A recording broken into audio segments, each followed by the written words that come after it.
Quels sont les formats de fichiers acceptés par un navigateur web? Vous avez différents formats de fichiers. Nous avons utilisé le format JPEG, qui est couramment utilisé. C'est un format de fichier compressé. Vous avez également le format GIF, que vous pouvez utiliser. Le format PNG. Donc là, je ne vais pas trop rentrer dans les détails vis-à-vis des formats de fichiers. Mais le PNG et le GIF sont des formats de fichiers où les couleurs sont indexées. Avec le PNG, on peut obtenir la transparence d'une image, conserver la transparence d'une image, par exemple. Et vous avez également le SVG. Le SVG, donc qui est un format de fichier vectoriel. Donc là, on va plutôt considérer l'utilisation du SVG pour des logos que vous auriez pu faire par exemple dans Illustrator.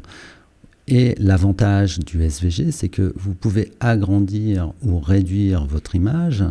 Vous ne perdrez pas en qualité d'affichage, quoi qu'il en soit. C'est-à-dire votre image, si vous voulez l'afficher à 3000 pixels, elle sera toujours d'aussi bonne qualité.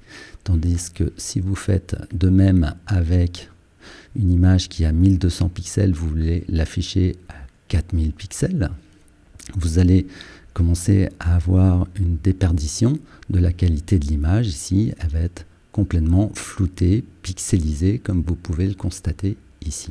Remettons notre image à 500 pixels par exemple, voilà, même un petit peu plus petit, car j'aimerais vous montrer quelque chose. C'est tout simplement, si nous faisons un copier-coller de cette image, regardez ce qui se passe. Les images se mettent les unes à côté des autres. Elles ne se mettent pas les unes en dessous des autres. Ce qui veut dire que l'image est un élément inline et non un élément bloc, contrairement à ce qu'on pourrait penser. La question à se poser également lorsqu'on insère une image dans une page HTML, c'est est-ce que cette image est une image de contenu ou est-ce une image de décoration? Une image de contenu doit apparaître dans le code HTML, c'est-à-dire vous publiez un article de presse, vous avez besoin d'illustrer cet article par une image, vous la mettez dans le code HTML. Si vous avez une image de décoration qui est de type, par exemple, une petite fleur en haut à gauche de l'écran, juste pour décorer votre site web.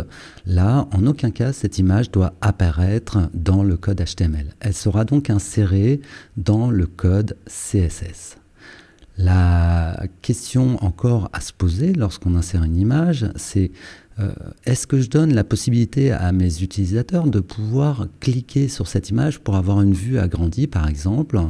Donc, ce qui implique d'avoir une image avec une petite taille pour l'afficher à une petite taille et une image avec une grande taille si on clique dessus et avoir l'image en haute résolution. Dans ces cas-là, dans votre répertoire image, n'hésitez pas à faire des sous-répertoires, de mettre un répertoire small pour les petites images et un répertoire large pour les grandes images. Quoi qu'il en soit, il faut toujours se poser la question, à quelle taille va être affichée mon image dans la page web? 500, 600, 700, ça ne sert à rien de charger une image à 3000 pixels si vous voulez l'afficher à 500 pixels. Optimisez vos images par rapport à l'affichage souhaité. En cela, ça réduira le temps de chargement de votre page. Au plus vous allez mettre d'images dans une page web, au plus la page sera longue à charger, car elle devra charger le code HTML, puis charger en parallèle les images qui sont appelées dans le code HTML.